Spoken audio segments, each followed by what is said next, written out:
Canada is not a major source of fentanyl coming into the United States. It's frankly minuscule compared to what is seized at the southern border.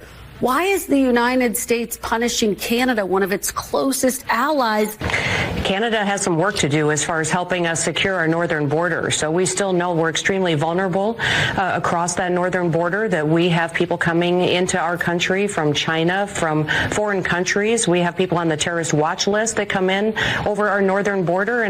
That's our new Secretary of Homeland Security, Kristi Noem, stating some harsh truths to NBC host and establishment media shill Kristin Welker over Trump's recent announcement of tariffs on Mexico and Canada. Welcome to Nerk News. I'm Nerkish, and it looks like that after years of suggesting President Trump and conservatives are racist for focusing solely on security at our southern border, the left and its puppets and legacy media are now in an uproar that the U.S. will be applying the same standards for its northern border as well. The three countries are all slamming the move. They're vowing retaliatory strikes. Is the United States now in a trade war? You know, these countries have an opportunity to get on board with the President of the United States and to partner with us to deal with illegal immigration, to take back their individuals that have been in our country illegally. We want to repatriate them home, and they can be partners. So economically, yes, they will feel pain. They will feel what this consequences are, and will be able to continue to go forward with a president who's strong, who's putting America first.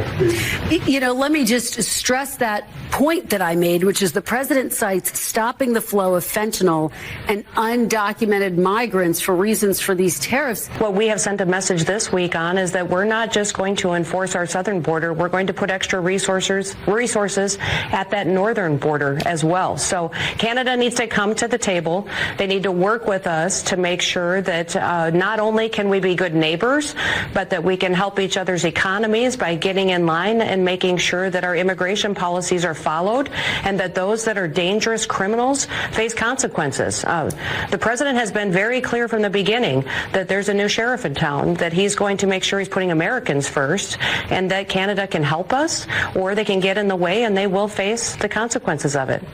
You know, Democrats and these pretend journalists have proven time and time again that they don't understand something as simple as national pride or Americans putting their country first. I mean, if they had it their way, we would have another Democrat in office doing worldwide apology tours for America like Obama did and calling it diplomacy. Because all that word apparently means to them is, do other countries say they like us and think we're cool? Which is why they thought repeatedly showing pictures of European leaders folding their arms and making faces at Trump was some sort of deterrent for supporting him. And now that none of that's working, they're resorting to having other countries come on our news and saying things like we're hurting their feelings. Americans have to understand how hurt and frankly how furious Canadians are. Our sovereignty is being challenged, and so yeah, regular Canadians across the country are coming up with ways to stand for Canada, to fight for Canada, to defend Canada, but mostly to say to our American neighbors, guys, just cut it out. Just stop it. This is a terrible idea. And yes, we are going to use all the tools in our toolbox. You mentioned a little bit earlier how the United States depends on China, critical minerals and metals that you need for semiconductors, that you need to build electric vehicles. Well, guess who also produces those? Canada. You depend on us for a lot, and we are happy to work together, but it's got to be a two-way street.